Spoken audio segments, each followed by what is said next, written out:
गांव के एक घर में सुबह से ही चीख पुकार मची हुई थी। उस घर का छोटा बच्चा अचानक गायब हो गया था। घर के आंगन और कमरे में जगह जगह खून के धब्बे फैले हुए थे। बच्चे की माँ रो रो कर बेहाल हो चुकी थी। उसी समय गांव का एक आदमी गुनगुनाता हुआ रास्ते से गुजर रहा था।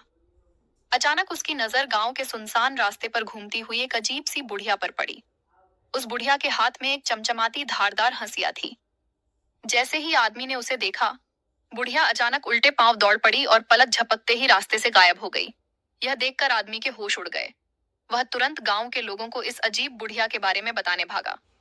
थोड़ी ही देर में यह खबर पूरे गांव में आग की तरह फैल गई। गांव वालों ने तय किया कि मिलकर उस बुढ़िया को पकड़ेंगे।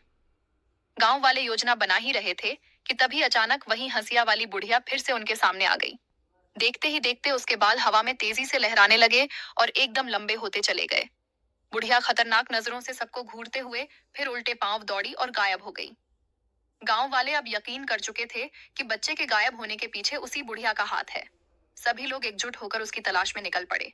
लेकिन चालाक बुढ़िया चुपचाप गांव के पीछे वाले सुनसान रास्ते से निकल गई। उसके हाथ में एक बड़ा और भारी सूटकेस था।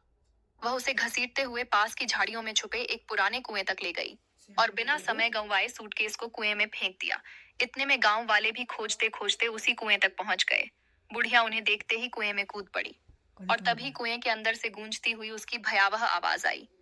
मैंने एक बाबा के कहने पर अपने पोते की सलामती के लिए तेरे बच्चे की बलि चढ़ा दी है। यह सुनकर सबके पैरों तले जमीन खिसक गई।